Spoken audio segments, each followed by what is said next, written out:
कभी सोचा है कि आसमान में जो बिजली चमकती है उसकी एक लकीर में कितनी ताकत होती है? इतनी कि वो 1,60,000 ब्रेड को एक साथ टोस्ट कर सकती है। जी हाँ, ये कोई मामूली तूफान नहीं बल्कि नेचर का एक कमाल का साइंस शो है।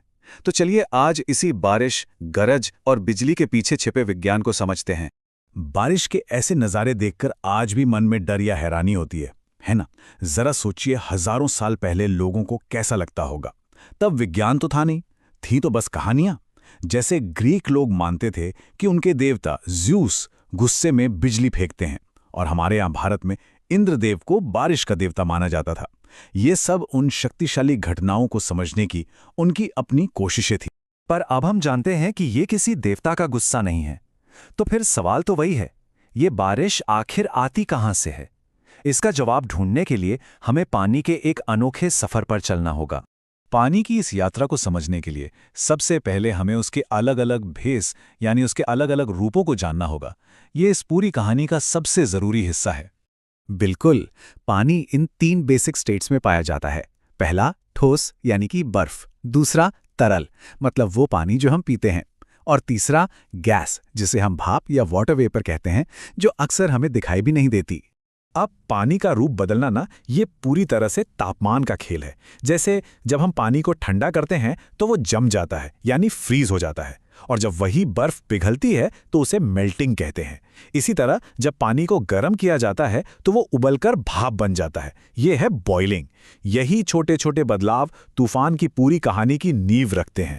ठीक है, तो अब हम पानी के रूप तो समझ गए हैं। चलिए अब देखते हैं कि ये पानी धरती की सतह छोड़कर आसमान की तरफ अपना सफर शुरू कैसे करता है। इस प्रोसेस को कहते हैं इवैपोरेशन या हिंदी में वाष्पीकरण। ये पानी का एक तरह से अदृश्य पलायन है। जैसे हम गीले कपड़े बाहर सुखाने डालते हैं तो पानी धीरे धीरे भाप बनकर उड़ जाता है और कपड़े सूख जाते हैं। और मजे की बात यह है कि ये प्रोसेस हर तापमान पर लगातार चलता रहता है। अब देखिए, इवैपोरेशन और बॉइलिंग दोनों में ही पानी भाप बनता है, पर ये एक जैसे बिल्कुल नहीं है। इवैपोरेशन, जैसा कि आप बाईं तरफ देख सकते हैं, ये सिर्फ पानी की सतह पर होता है और बहुत धीरे धीरे होता है। लेकिन बॉइलिंग, जो दाईं तरफ है, वो बहुत तेजी से होता है और इसमें पूरा का पूरा पानी एक साथ गर्म होकर भाप बनता है। तो एक है शांत और धीमा प्रोसेस और दूसरा है तेज और अशांत। ओके, तो पानी भाप बनकर हवा में पहुंच गया। अब इस सफर का अगला पड़ाव आता है उन बादलों का बनना जिन्हें हम आसमान में तैरते हुए देखते हैं। इस प्रोसेस का नाम है कंडेंसेशन या संघनन। ये इवैपोरेशन का ठीक उल्टा है। जब गर्म भाप ऊपर उठती है और ठंडी होती है तो ये हवा में मौजूद धूल के बहुत ही छोटे छोटे कणों के चारों तरफ जमा होकर वापस पानी की नन्ही नन्ही बूंदों में बदल जाती है। तो बादल बनने की पूरी कहानी कुछ ऐसी है। सबसे पहले सूरज की गर्मी से पानी भाप बनता है। ये गर्म भाप हल्की होती है, इसलिए ऊपर उठती है।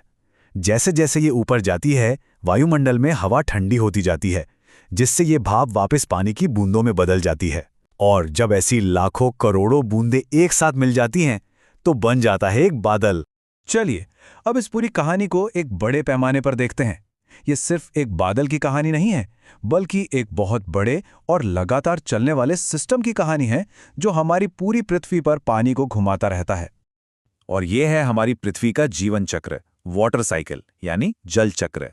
देखिए, पानी महासागरों से इवैपोरेट होकर ऊपर उठता है, वहां यह कंडेंस होकर बादल बनाता है।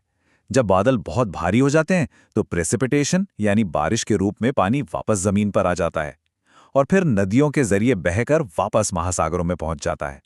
ये एक कभी न खत्म होने वाला सफर है। तो सबसे ज़रूरी बात यह है कि ये वाटर साइकिल हमारे लिए इतना अहम क्यों है।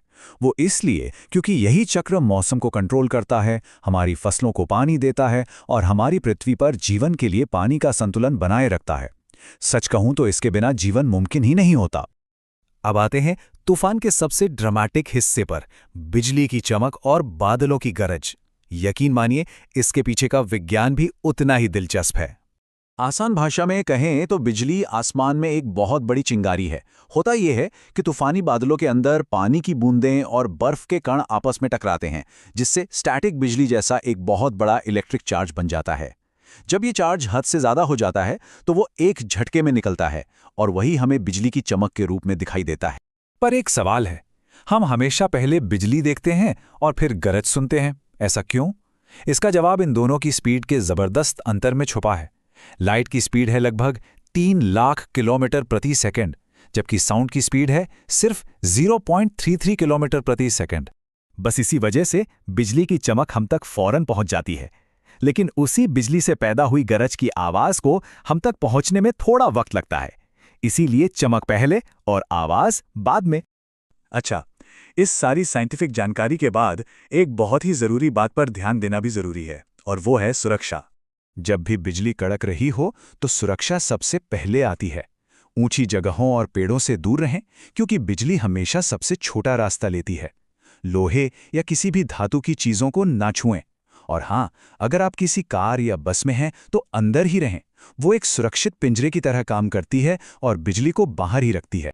और जाते जाते प्रकृति की असली ताकत को समझने के लिए बस ये सोचिए, बिजली की सिर्फ एक चमक में इतनी एनर्जी होती है कि उससे 1,60,000 ब्रेड स्लाइस टोस्ट किए जा सकते हैं। है ना कमाल की बात? तो अगली बार जब बारिश की बूंदें महसूस हों या बिजली की चमक दिखाई दे, तो याद रखिएगा कि आप प्रकृति के सबसे शानदार शो के गवाह बन रहे हैं। और ये सोचने वाली बात है कि हमारे आसपास की दुनिया में ऐसी और कौन-कौन सी सुपर पावर्स छिपी हैं जिन्हें बस खोजने की देर है।